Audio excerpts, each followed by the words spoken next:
अस्सलाम वालेकुम, मेरा नाम अज़हरुद्दीन है और मेरा ताल्लुक़ एसएमसी से है।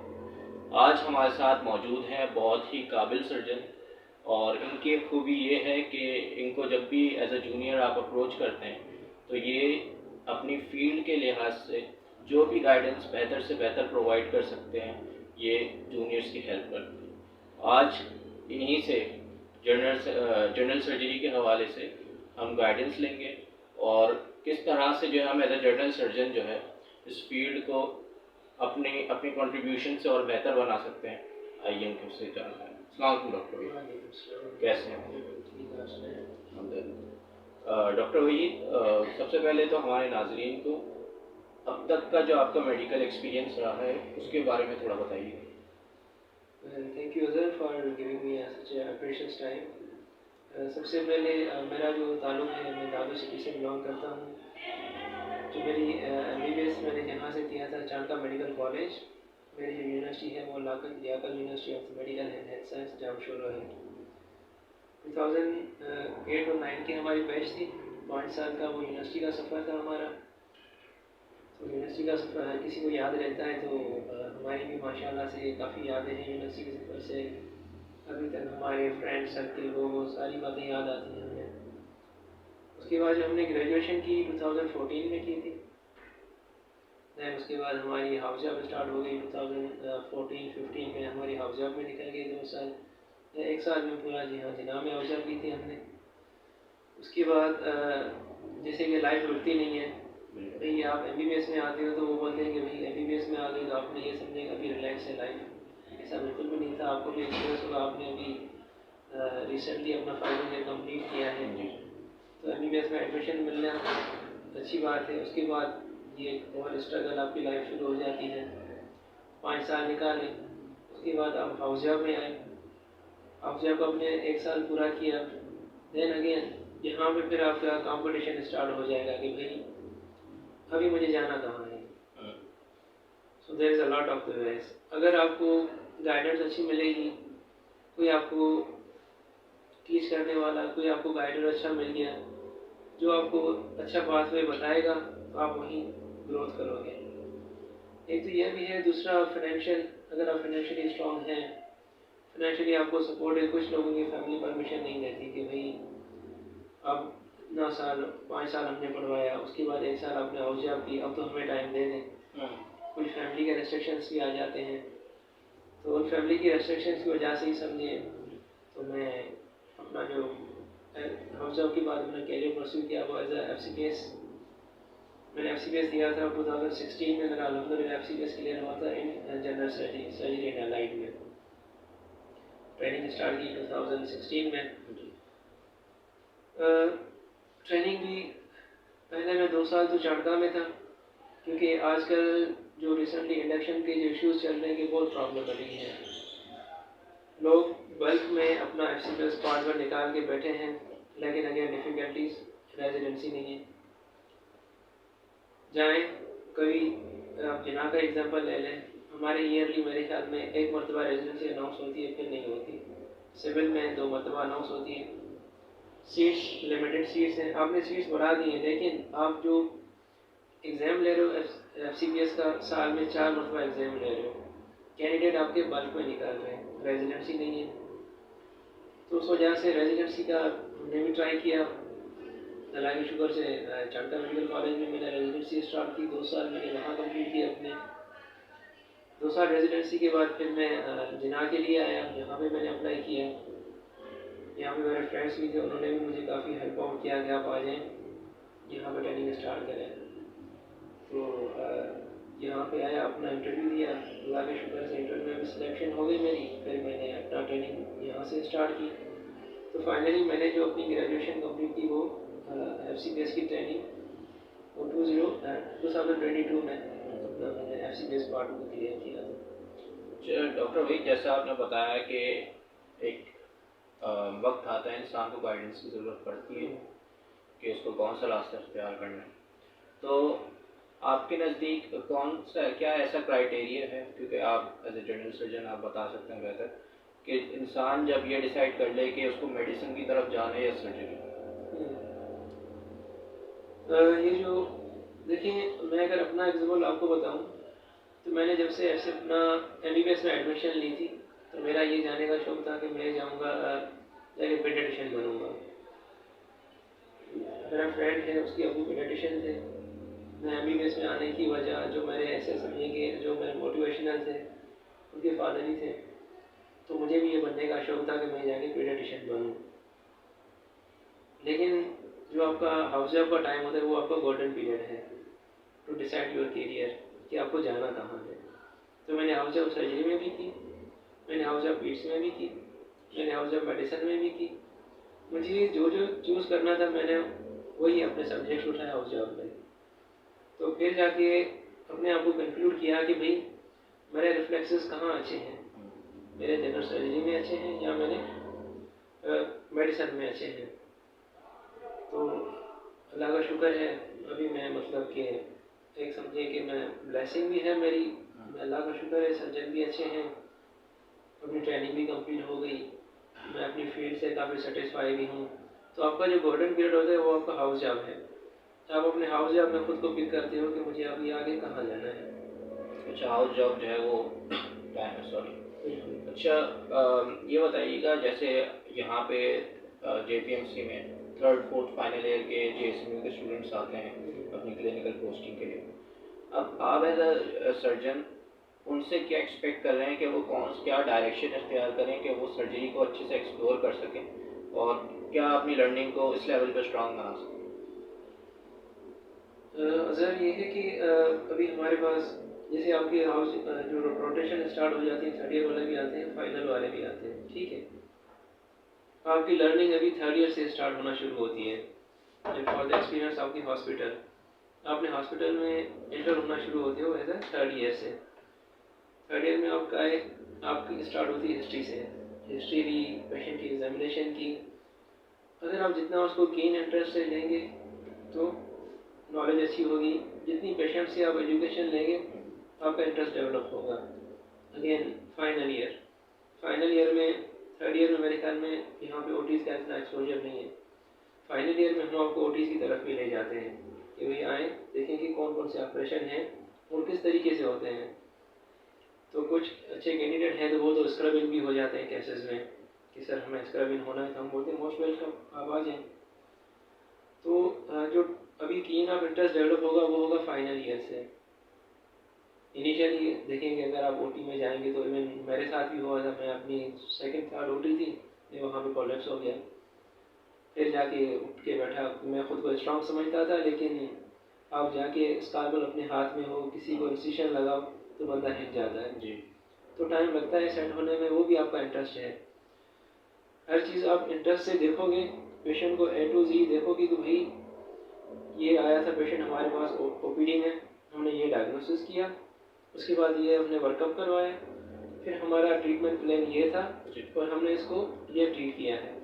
कुछ ऐसे केसेस होते हैं कि ओपीडी में एक डायग्नोसिस बनी, इन्वेस्टिगेशन में थर्ड डायग्नोसिस बनी, ट्रीटमेंट आप एक लिख के जा रहे हो ऑपरेशन थिएटर में कि हमने ये करना है, लेकिन वहाँ गए आपको वो पॉसिबिलिटीज़ नहीं मिली, आपने स्विच कर लिया, नहीं ये नहीं तो ये।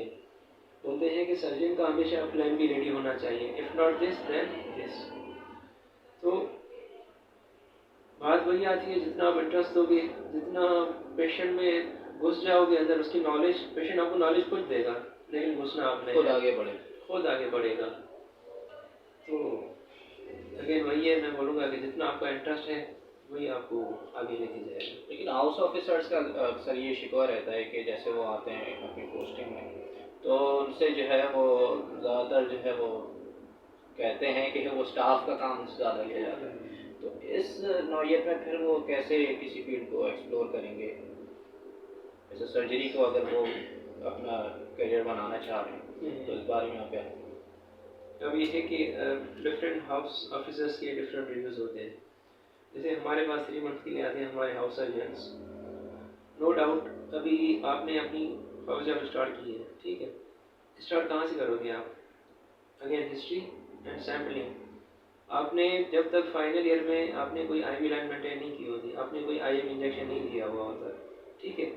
इनिशियल स्टेप्स आपके यही हैं, आप IV लाइन मेंटेन करें, आइए अब इंजेक्शन का तरीका सीखेंगे, वो कैसे होता है। Then proper history, again proper history आपकी आ जाएगी, वो आपने निकाली। फिर ये है कि देखें आपको यहाँ पे, चलो हम तो सीनियर लोग हैं, हम आपको एवरी टाइम अवेलेबल नहीं मिलेंगे, लेकिन हमारे जो पोस्ट ग्रेजुएट्स हैं आपका उनके साथ अच्छे ताल्लुकात हैं, उनके पास एम कॉल पे होते हैं, नॉन एम पे, आप उनके साथ जुड़े रहें कि ये पेशेंट आया, इमरजेंसी में आया, मैंने इसकी ये हिस्ट्री ली, ये डायग्नोसिस बनाई, उसके बाद उसको ऊपर ऑपरेट ओटी में शिफ्ट करवाया, क्या क्या हमने अरेंजमेंट्स की, ऑपरेट कैसे किया, देन उसको फॉलो कैसे किया। ये जो सारी चीज़ें हैं यही आपको मोटिवेट करेंगी, ठीक है। वरना जो हाउस ऑफिसर से अगर वो यही बोलेगा कि मुझे स्क्रब करा दो, स्क्रब भी होते हैं, ठीक है, मैं सर्जन साइड पे खड़ा हो जाऊँ, उसको सर्जन साइड पे भी हम लोग खड़ा करते हैं, स्कॉलर दे दिया। जो अच्छे हाउस ऑफिसर से जिनको सर्जरी मारने का शौक होता है हम उनसे अपेंडिक्स तक करवाते हैं कि आ जाए, हम अपनी सुपरविजन में करवाते हैं, ठीक है। तो सारा जो डिपेंड करता है वो आपकी अगेन कीन इंटरेस्ट है। अगर आप खुद उसको जितना अवेल करना चाहेंगे उतना सीखने को मिलेगा, उतनी आप नॉलेज गेन करोगे, फिर आप डिसाइड कर पाओगे कि भाई मुझे जाना कहाँ है, मेडिसिन में जाना है या सर्जरी में जाना। सही, यानी कि हाउस ऑफिसर डिपेंड करता है इंडिविजुअल बाय इंडिविजुअल। सही। अच्छा, एमबीबीएस हो गया, हाउस जॉब हो गई, अब आते हैं ज़रा, आप कोई आना चाह रहे हैं एफसीपीएस के थ्रू सर्जरी में, तो एफसीपीएस पार्ट 1 के बारे में आप बताइएगा। आपने बोला कि एग्ज़ाम्स तो क्लियर हो जाते हैं ये, लेकिन रेजिडेंसी अवेलेबल है नहीं, जॉब्स अवेलेबल है नहीं। तो पहले तो हम एग्ज़ाम्स के हवाले से ही बात कर लेते हैं कि एग्ज़ाम आता किस तरह से, बिल्कुल बेसिक लेवल पे बात करेंगे। एग्ज़ाम आता किस तरह से है, क्या पासिंग रेशो है, और कब से इसकी तैयारी सर्जरी की शुरू कर देनी चाहिए एफसीपीएस पार्ट 1? सबसे पहले मैं इस बात पे बात करूँगा कि हाउस जॉब के बाद आपने अपना फ्यूचर डिसाइड करना है। आपके पास बहुत सारे पाथवेज हैं, प्लेब की तरफ जाना है या यूएसएमएलई की तरफ जाना है। अगर आपको यूएसएमएलई की तरफ जाना है तो आप अपने एमबीबीएस के 3rd ईयर से वहाँ पे स्टार्ट लेना है आपने यूएसएमएलई के लिए। 3rd ईयर से अपनी एमबीबीएस यूएसएमएलई की प्रिपरेशन स्टार्ट कर देंगे। अगर आप प्लेब की बात करते हैं तो प्लेब अपना ओईटी या आइल्स हाउस जॉब में निकाल लें, फिर उस पाथवे को फॉलो करके एग्ज़ाम दें। अपने आपके सीनियर्स होंगे उनसे गाइडलाइंस लें, जो उस ट्रैक को ऑलरेडी फॉलो कर रहे हैं, वहाँ पे वर्क कर रहे हैं, तो वो आपको ज़्यादा गाइड कर सकते हैं, तो उसी पाथ को फॉलो कर रहे हैं। क्योंकि आजकल अगर हम देखें पाकिस्तान के हालात कुछ अच्छे नहीं चल रहे। दूसरा बात रेजिडेंसी एफसीपीएस की एक और प्रॉब्लम आ गया हमारे पास। ये दो पाथवे हैं, अगर आप इनमें जाना चाहें तो ये बहुत बेस्ट है, चले जाओ। अगर नहीं जाना चाहते, किसी को फैमिली परमिशन नहीं है, ठीक है, किसी को अपनी फैमिली के साथ वर्क स्पेंड करना है, लाइक में मुझे परमिशन चलो थी भी या ना थी, कुछ मजबूरी थी जिस वजह से हमने एफसीपीएस का रूट अप्लाई किया। अगर आपने एफसीपीएस की प्रिपरेशन स्टार्ट करनी है, ठीक है, जैसे काफ़ी लोग ऐसे होते हैं कि हाउस जॉब में अपने बुक्स उठा लिए शुरू कर देते हैं, तो ये मैं बोलूँगा कि ये गलत चीज़ है। आपने अपना पूरा हाउस जॉब अच्छे से करो, अपना पूरा 1 साल सर्जरी में, पीट्स में, जिसमें भी आपने जाना है, फिर आप क्योंकि डिसाइड करोगे हाउस जॉब में, प्रॉपर हाउस जॉब करो। चलो अगर आपकी लास्ट रोटेशन है, आपने लास्ट रोटेशन में फिर अगेन वही आपने बेसिक्स बुक्स उठानी है जो आप एमबीबीएस के 1st ईयर में करके आए हैं जी। फिजियोलॉजी हो गई, एनाटॉमी है, पैथोलॉजी है, ये सारी बेसिक चीज़ें आपने करनी है कवर। लास्ट 3 मंथ में अगर आप हाउस जॉब कर सकते हो तो करें, अगर नहीं है तो आप अपना हाउस जॉब कंप्लीट करके बाद में बुक उठाओ। ये हार्डली आपको लगेंगे मैक्सिमम 3 से 4 मंथ प्रिपरेशन में। हाउस जॉब के बाद क्या होगा, अगर ड्यूरिंग हाउस जॉब में आप करते हैं, आपको 2-3 तरीके से, एक भी वार्ता मैंने काम नहीं किया, पीजी का स्ट्रेस होगा, आपको कहीं भी ग्रुप में एब्सेंट लग जाओगे, या ये में गलत हो गया, आप 2 स्ट्रेस में होंगे, तो आप प्रॉपर उसकी स्टडी कर नहीं पाओगे। तो इससे अच्छा क्या है, इससे अच्छा ये है कि आप हाउस जॉब पूरी करें, उसके बाद अपने बुक्स उठाएं। जो पार्ट 1 की प्रिपरेशन है आपकी, वो स्टार्ट होती है बेसिक सब्जेक्ट्स में जो हम करके आए थे 1st ईयर और 2nd ईयर एमबीबीएस में। फिजियोलॉजी है, एनाटॉमी है, पैथोलॉजी है, ठीक है, और जो होता है फर्स्ट एड। आपने सिर्फ यही बुक्स पढ़नी है, यहाँ से आपका निकलेगा एग्जाम। लेकिन क्या होगा, टाइम दोगे तो आपका एग्ज़ाम निकल जाएगा। कुछ लोग बोलते हैं कि भाई पास पेपर्स आते हैं, नो डाउट पास क्वेश्चंस भी आएंगे। अगर मैं आपके पास सामने एक पास क्वेश्चन रख दूँ, आप हल नहीं कर पाओगे जब तक आपने वो प्रॉपर स्टडी नहीं की हुई। अगर उसी क्वेश्चन को मैं थोड़ा चेंज कर देता हूँ, आपका फिर सर चकरा जाएगा कि भाई ये क्या हुआ। ठीक है, तो आपने एटलीस्ट 2 रीड इन सब्जेक्ट को देनी है FCPS के लिए, BRS physio, BRS patho, anatomy और फर्स्ट एड। मेरे ख्याल में नोट कर लेना चाहिए BRS फिजियो और BRS पैथो और एनाटॉमी से पढ़ सकते हो आप, और फर्स्ट एड। सही। ठीक है, इस बुक की कम से कम भी आपको 2 रीड आनी चाहिए। देन उसके बाद ये 2 रीड्स हो गई, फिर तो BCQs के तो भाई आजकल काफ़ी नए मार्केट में बुक आ गए हैं, वो BCQs बुक रीड करें, उनकी एक्सप्लेनेशन पढ़ें। आपका इसी सब्जेक्ट में, इसी स्टडी में with in 3 to 4 months easily. लेकिन आपको अपना इंटेंशन ये बनाना है कि this is my first and last attempt. अगर आप ये करके बैठ गए ना कि भाई मैं दे रहा हूँ, जब निकला फर्स्ट अटैम्प्ट में निकला, सेकंड में निकले, थर्ड में निकला, मैं दूंगा, ऐसे नहीं। आपका इंटेंशन ये होना चाहिए कि this is my first and last. ठीक है, उस इंटेंशन के साथ बैठो, आपका क्लियर हो जाएगा। अच्छा, ये तो आपने बताया CPS पार्ट 1 के जो कि पाकिस्तान का रूट है।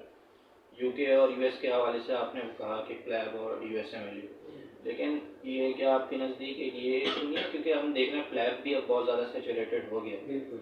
तो और कोई ऑल्टरनेट रूट आपकी नज़र में UK और US के लिए सर्जरी? अल्टरनेट रूट बहुत हैं। जैसे अगर मैं अपनी सर्जरी की बात करूं तो IMM जैसे हमारा हो जाता है, IMM के बाद हम 2 साल वहाँ ट्रेनिंग कर सकते हैं अपनी सर्जरी की। FCPS 2 के बाद, FCPS 2 हो गया, फिर दोबारा हम अपना CPSV के थ्रू भी हम जा सकते हैं।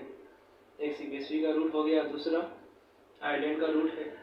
आयरलैंड तो अपना जैसे अपने हाउस जब कंप्लीट की, UT निकालें, लैब निकालें, वो रूट फॉलो करें। आई थिंक थोड़ा प्रोसेस लग जाता है, 2 से 3 साल लग जाते हैं, लेकिन आपका आयरलैंड का प्रोसेस भी हो जाएगा। बाकी अगर आप FCPS की बात करें, सर्जरी की बात करें, तो IMM के बाद भी चांसेस हैं, FCPS पार्ट 2 के बाद भी चांसेस हैं, आप मूव ऑन कर सकते हैं। अगर ये नहीं है तो फिर MRCS is also good option.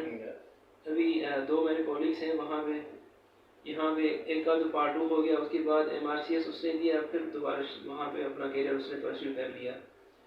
Second हमारी कैंडिडेट थी जो R2 थी, यहाँ पे R2 यहाँ पे क्लोज करके अपना UK चली गई अपने हस्बैंड के साथ। वहाँ पे भी MRCS की तैयारी शुरू कर दी, उसकी भी माशाल्लाह से ट्रेनिंग स्टार्ट है। अच्छा, MRCS यानी एक ऐसा एक रूट है जो कि जिसके बारे में इतना सुना तो नहीं है लोगों ने अंडर ग्रेड लेवल में या हाउस जॉब के लेवल पे, लेकिन वो उसके बाद ही उसको ज़्यादा एक्सप्लोर करते हैं। सही।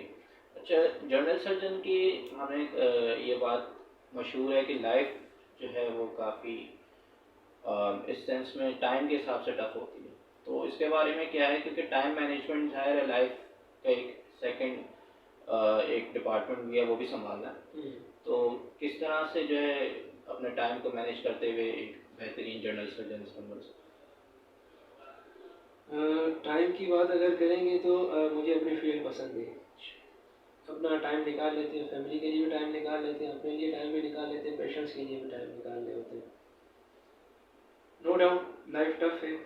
आपके पेशेंट एक आपने एडमिट कर दिया फॉर द इलेक्टिव सर्जरी, आपको वार्ड से कॉल आती है रात को 12 बजे कि सर ये इमरजेंसी हो गई। फॉर एग्जाम्पल आपका पेशेंट कोई ब्लीड करने लगता है, पोस्ट ऑपरेटिव पेशेंट है या कोई हर्निया का पेशेंट है, आपने इलेक्टिव एडमिट किया या ऑब्स्ट्रक्शन स्ट्रैंगुलेशन में चला गया, आपको रात को 12 बजे 1 बजे 2 बजे भी कॉल आ सकती है कि सर आप आ जाएँ, आपको आना है, कोई आपके पास ऑप्शन ही नहीं है। आप आए, पेशेंट को देखा, असिस्ट किया, OT में ले गए, ऑपरेट किया उसको माशाल्लाह से, देन चलो थक गए आप, कुछ भी फटीग हो गए, गुस्सा भी आएगा, ऑपरेट करके घर चले गए। सुबह अर्ली मॉर्निंग में जब आपकी वार्ड में इंटर होंगे और आपकी नज़र उस पेशेंट के बेड पे पड़ेगी और उस पेशेंट की जो स्माइल होगी ना आपको देख के, आपकी सारी थकावट दूर हो जाएगी कि भाई मेरी वजह से अल्लाह ने किसी की ज़िंदगी बचा दी, मेरी वजह से ये इसको स्टमा बनता, ये कॉम्प्लिकेशन में चला जाता, ये ब्लीडिंग थी, मतलब डेथ भी हो सकती थी, मेरी वजह से ये पेशेंट माशाल्लाह से भी बेहतर होके मेरे सामने बैठा है। तो सर्जन की लाइफ इतनी टफ नहीं है। टफ उसके लिए है जो 12 बजे के या 2 बजे के बाद वार्ड आना पसंद ना करें। तब उसके लिए है जो घर बैठ जाए, घर से बैठ के ऑर्डर करें कि इसको ये इंजेक्शन लगा दो, इसको ये इंजेक्शन कर दो, इसकी ये मेडिसिन स्टार्ट कर दो। हम सर्जन अपने सर्जन जब पेशेंट की एग्जामिनेशन नहीं करते, हम उस पर हाथ नहीं रखते, हम डिसाइड नहीं कर पाते या रिपोर्टें देख के कि भाई ये पेशेंट की ये रिपोर्ट आई, इसको ऑपरेट करो। हाँ, रिपोर्ट से हेल्प आउट होती है, लेकिन सर्जन जब पेशेंट को हाथ नहीं लगाते तब तक वो डिसाइड नहीं कर पाता कि भाई मुझे पेशेंट को ऑपरेट करना है कि नहीं करना है। तो मैं अपनी लाइफ को इतना टफ नहीं समझता, मैं अपनी लाइफ को एंजॉय कर रहा हूँ, टाइम निकाल रहे हैं। टफ टाइम हो, कुछ भी हो, तो फिर भी मैनेज हो जाती है। तो टाइम और मेहनत के हिसाब से पे भी है या फिर अब ये जो है ना, ये आपने ऐसे समझे कि छुरी मार दी है मुझे। अच्छा। अगर आप बात करें ड्यूटी के हिसाब से, हम मंडे मॉर्निंग को आते हैं, ठीक है, अपनी इमरजेंसी स्टार्ट होती है मॉर्निंग पूरी नाइट की। ट्यूसडे को इलेक्टिव ओटी, देन उसके बाद लेफ़्ट ओवर केसेस आपके बच जाते हैं। जब तक वो लेफ़्ट ओवर केसेस नहीं होते तो आप घर नहीं जा सकते। तो उसमें नेक्स्ट डे को हमें 12, 1, 2 वीक बच सकते हैं रात के। सारे केसेस निपटा के फिर आप घर जाते हो, ठीक है। ड्यूटी टफ है, सुबह आना होता है, हर रोज़ हम डेली आते हैं, फिर पेशेंट्स देखिए ड्यूटी की 2 बजे तक तो हर रोज़ ही आना है, ओटीज़ करनी है। जब इवन पहले तो मैं एज ए मेडिकल ऑफिसर था, ठीक है, लेकिन अभी पार्ट 2 हो गया, FCPS consultant, one of the I think higher degree in Pakistan. Pakistan में FCPS के ज़्यादा तो कोई और डिग्री है नहीं। तो जो पे है, पे वही जो मेडिकल ऑफिसर वाली थी, पे वही आपको as a FCPS general surgeon वही पे मिल रही है। अगर आप यूनिवर्सिटी में जाते हो एज ए AP, पे आपकी मेडिकल ऑफिसर से भी माइनस में चली जाएगी, आपके अलाउंसेस कट जाएंगे, पे और कट जाएगी। मतलब अभी मुझे हार्डली 118 मिलती है, 1,18,000 में। आजकल के दौर में FCPS जनरल सर्जन का गुजारा होना बहुत मुश्किल है। इवन कोई भी डॉक्टर हो, चाहे वो मेडिकल ऑफिसर ही क्यों ना हो। इवन मैं बात करूँगा कि आजकल जो माहौल है, अगर हमारे हाउस सर्जन्स हैं उनकी पे भी कम है, इसमें गुजारा नहीं हो सकता हमारा। आप वही अभी रिसेंटली एक एड आई थी हमारी जो नाइबर कंट्री है अफ़गानिस्तान, उन्होंने लिखा FCPS जनरल सर्जन हमारे पास आए, हम आपको 5 लाख पे करेंगे। अच्छा, 5 लाख दे रहे हैं अफ़गानिस्तान वाले।